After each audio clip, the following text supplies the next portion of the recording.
With us right now is Democratic Congressman Representative Jake Auchincloss of Massachusetts, who's going to be voting on this bill yet again. Congressman, thank you for being here.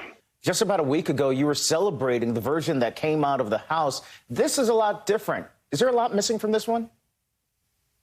This is a good bill. This is a bill that is going to crush this virus, get shots in arms. It's going to get kids back to school. It's going to get Americans back to work.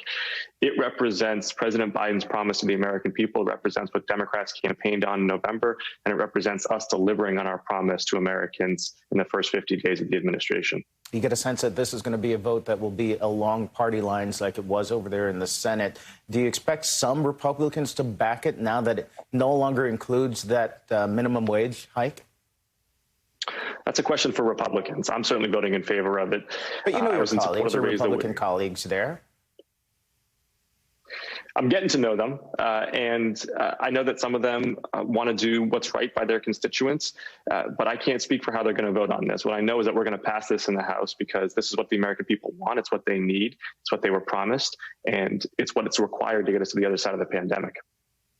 Congressman, according to a Morning Consult Politico poll, about 60% of Americans support gradually increasing the minimum wage, which was increased last in 2009. But broken up along party lines, we see 82% of Democrats are in support of this, 56% of independents, only 34% of Republicans favor it.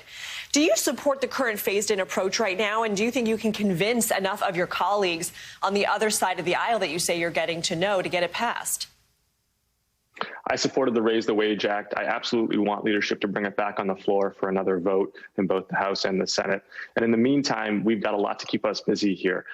We are going to get enough vaccines for every American by May, and by Independence Day, I think this country is going to start to loose the shackles of this pandemic. But Congressman, specifically to the phased-in approach of minimum wage, originally progressives wanted to see $15 an hour now. Right now, the current approach is $15 an hour by 2025. Would you get behind that?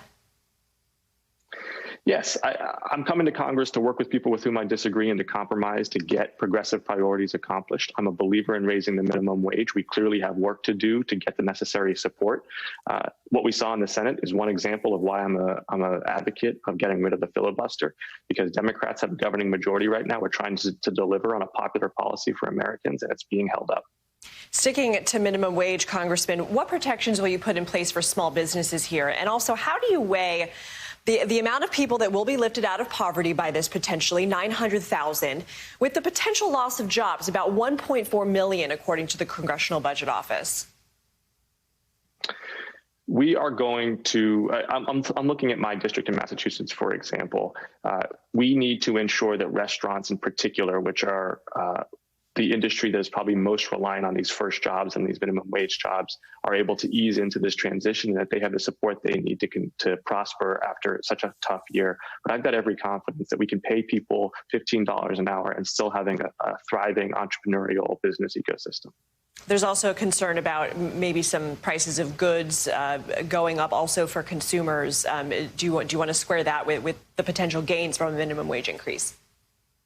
Well, what we've seen over the last 25 years is increasingly a barbell economy in which there's a huge pool of service workers who are struggling to get by, and on the other end, knowledge economy professionals who are doing exceptionally well. And we've got to rebuild that middle class. We've got to turn that barbell economy into more of an evenly distributed, fair economy. And the minimum wage helps do that, especially for the service workers.